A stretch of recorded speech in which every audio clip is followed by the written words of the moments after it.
Saudara, saatnya kita simak sejumlah cerita dari penjuri Indonesia dalam segmen Cerita Nusantara. Kali ini ada sejumlah informasi menarik yang akan dibawakan jurnalis Kompas TV Permana Dewi dari Kompas TV Biro Denpasar Bali dan juga rekan Putri Utami dari Kompas TV Biro Ambon. Kita sapa rekan Permana Dewi terlebih dahulu di Denpasar Bali. Dewi, selamat siang. Informasi menarik apa yang bisa Anda bagikan dari Bali?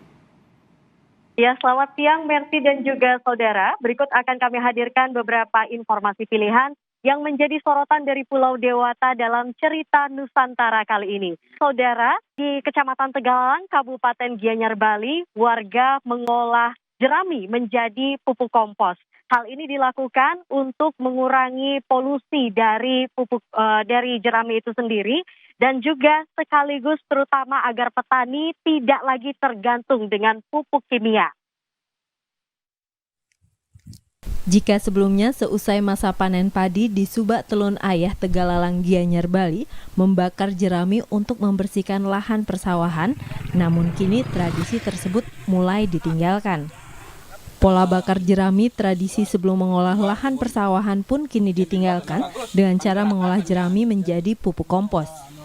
Caranya cukup sederhana, hanya dengan membasahi jerami dan ditempatkan ke dalam box berbahan terpal, kemudian ditabur tanah sebagai pengganti pupuk kandang. Di mana dalam pengolahan pupuk kompos ini dilakukan perbandingan 1:1 dengan cara berlapis antara bahan jerami dan tanah. 1 ton jerami menghasilkan hingga 1/4 sampai setengah ton kompos jerami. Pengolahan yang dipandu akademisi Fakultas Pertanian Universitas Warmadewa ini menyebut pupuk kompos kemudian dapat dihasilkan dalam waktu singkat, hanya dalam waktu 1 bulan. Kebanyakan petani itu membakar kan, soalnya ngejar waktu. Masa bercocok tanam. Ya. Karena harus traktor situasi di lapangan lah gitu.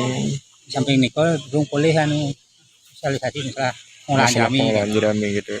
Terus sekarang Pak dengan adanya sosialisasi ini gimana tanggapannya Bapak? Ya, optimistis dengan adanya ini yang hasilnya optimis, tapi mungkin penerapannya agak ribet ya. Perlu tenaga kepercayaan pada petani gitu. Ya. Sementara itu, menunggu masa bercocok tanam, kegiatan pengomposan jerami dapat ditabur di lahan persawahan. Berdasarkan hasil penelitian terbaru, ternyata membakar itu ternyata membuang unsur-unsur yang ada di jerami. Nah, makanya kemudian kita mengajak mereka untuk melakukan pengomposan. Apalagi Bali kan dalam upaya menuju pertanian organik.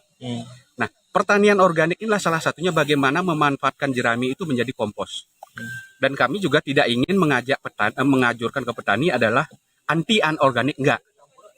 Secara perlahan mereka harus diajak untuk beralih ke organik. Diharapkan selain akan mengatasi polusi akibat asap pembakaran jerami dalam waktu tertentu, petani tidak lagi tergantung dengan pupuk kimia, di mana pupuk kompos jerami ini mengandung unsur hara makro dan mikro yang dapat lebih menyuburkan tanah.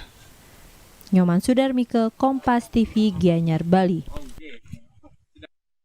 Demikian Mercy dan juga saudara, beberapa informasi yang menjadi sorotan dari Pulau Dewata dalam Cerita Nusantara kali ini. Kembali ke studio.